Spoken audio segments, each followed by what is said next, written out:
is Jackie Kerr. I was in Peace Corps from 1971 to 1974, and my assigned area was Loja, Ecuador. I was in the southern mountains region, and I was assigned to a nutrition education program. One of the centers we went to was in Amalusa, which is about 12 hours by bus from Loja, up high in the mountains. And when we were there on one visit, there was a small girl there who had club feet and she wasn't able to walk. And we were able to arrange for her and her mother to go to Quito to have surgery, where she would be able to walk again. And I just remember having her mother in a little small apartment overlooking the Guapolo Valley, and she looked up at the airplanes, and she said she'd never seen a plane before, and I said, well, is it scary to you? And she said, no, because I heard that they wouldn't hurt you. So we just had a wonderful experience with her mother and the little girl, and who was eventually able to walk. Go ahead. Okay, my name's Cliff Lopez. I served from 71 to 73 in Guayaquil, Ecuador.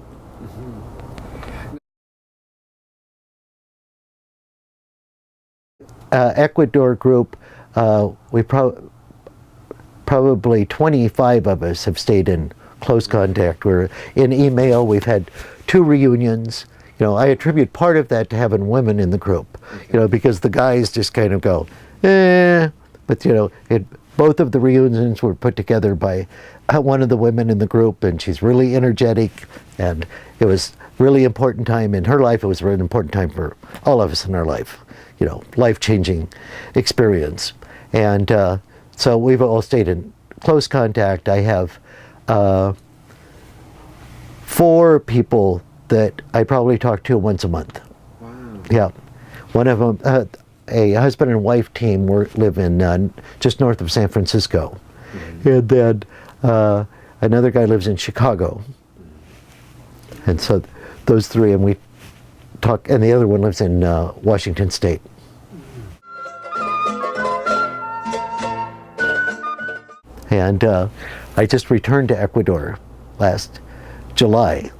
And I went back to the shrimp farm to show the girls, because they've heard stories, millions of stories about it. And so some of the people were still around there that I knew, and they're still operating the equipment. How satisfying. And how many years has this been then? 30.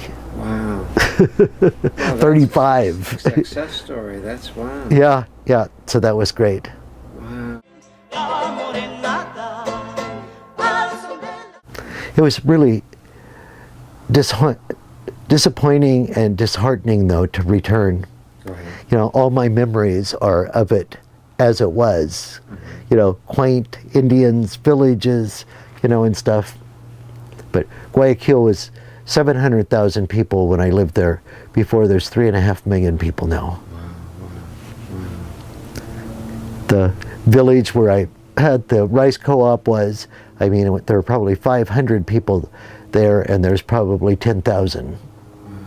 Now, I couldn't even orient myself where everything was. Quito is, you know, used to drive for an hour or something to get to the monument for the equator, the middle of the earth, mitad del mundo, and now the city goes all the way up to it, and there's a city. My name is Chris Kraft. I served in Ecuador from 1973 to 1976. I was the volunteer program manager for the rural infrastructure program there. I was a country architect and had a lot of fun. But any anecdotes, I went all over the country helping other volunteers build their schools and bridges and clinics and whatever, helping them do their estimates and getting their materials together, and in any technical support they needed. Sometimes they go out there and show them how to mix concrete and whatnot. But although, I mean, the locals, let's not disparage their input. They knew a lot too, of course, and I learned a lot from them.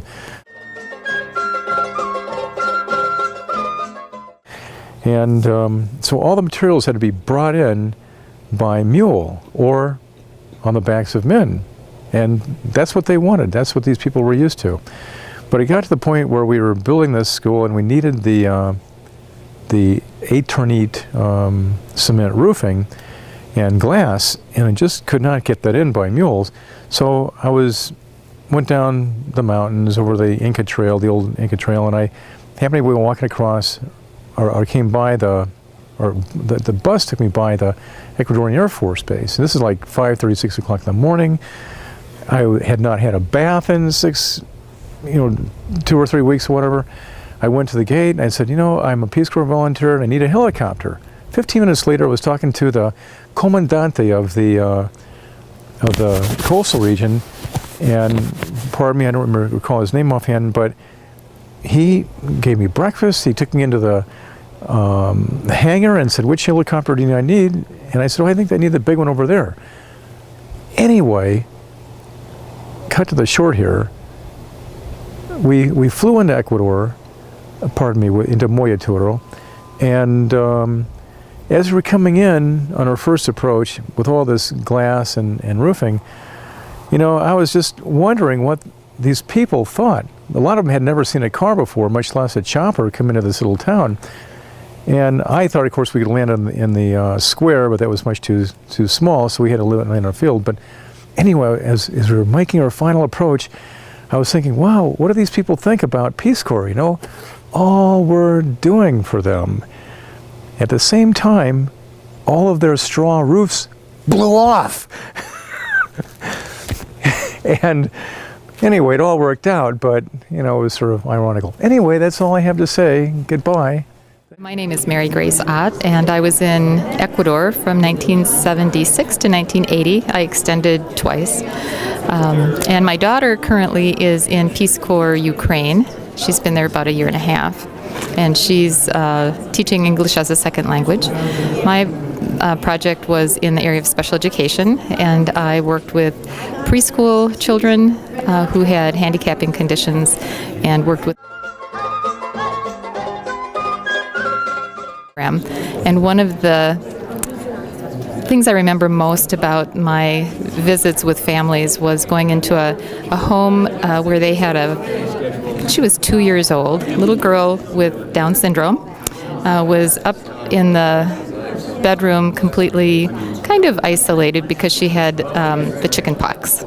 And so she was quite sick, and during the time I was there, she learned to crawl and she learned to sit up, and the parents became much more interested in caring for her. And so that was kind of a success story for me.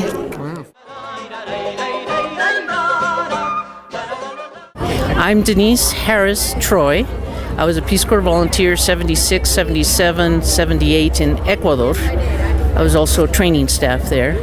When I was 12 years old, I saw a poster about Peace Corps, and I asked my mother what it was, and she explained it to me. And at that moment, I decided I wanted to be a Peace Corps volunteer. And so everything I did subsequently was in preparation for that. I volunteered and did all sorts of things. Whatever I thought would help me have a better chance to become a volunteer and then be a good volunteer. So I was so thrilled. I became a volunteer and had a wonderful experience, and then went on to be staff member in a couple of other Peace Corps countries. And my dreams came through. Hi, Tony Thompson from Tampa, Florida. Okay, Ecuador, 1976 to 78, and I served in Quito and Conocoto, right outside of Quito.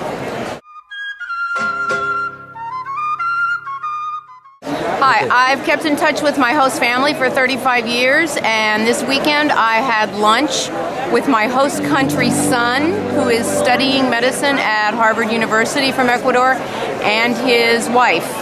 35 years of memories and contacts.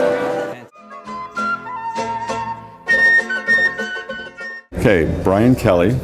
I was a volunteer in Ecuador, in the city of Guayaquil. I was in the Polytech program, where I was an electrical engineering instructor at the Polytech University in Guayaquil.